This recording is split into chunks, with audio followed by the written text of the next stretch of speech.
पुण्यामधले विषारी दारूचं मृत्यूचं प्रकरण समोर आलेलं आहे आणि शिवसेना शिंदे गटाचे हडपसर पोलीस स्टेशनच्या समोर आंदोलन सुरू आहे।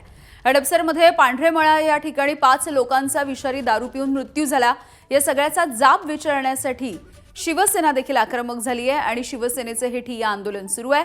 हडपसरमधले दारूचे जे धंदे आहेत, अवैधपणे दारू विक्री होतीये, हे सगळं बंद व्हायला पाहिजे आणि आरोपीला कठोरातली कठोर शिक्षा व्हायला हवी अशी मागणी देखील शिवसेनेने केली आहे।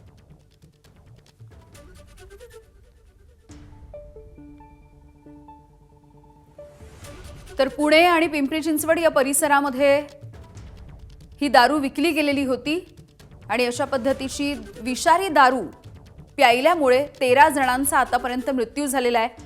हा आकडा वाढू देखील शकतो अशी भीती सध्या निर्माण होताना दिसतेय। तर अनेकांची प्रकृती ही काहीशी गंभीर आणि चिंताजनक बनली आहे। अनेकांवरती रुग्णालयामध्ये उपचार सुरू आहेत।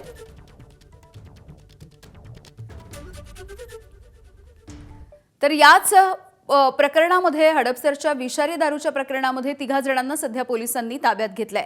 अशोक हांडे, आकाश जाधव आणि परदेशी अशी या 3 जणांची नावे आहेत। मृत्युमुखी झालेल्या नातेवाईकांचा जबाब देखील हडपसर पोलिसांकडून नोंदवला जातो आहे।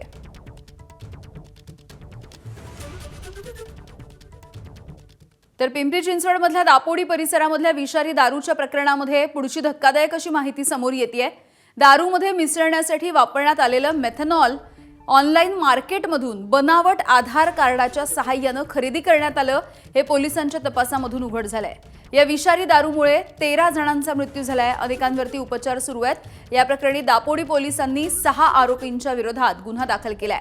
अधिकचा नफा कमवण्यासाठी आरोपींनी मेथनॉल याची दारूमध्ये भेसळ केलेली होती आणि फुगेवाडी परिसरामध्ये या विषारी दारूची त्यांनी विक्री केली असा आरोप आहे।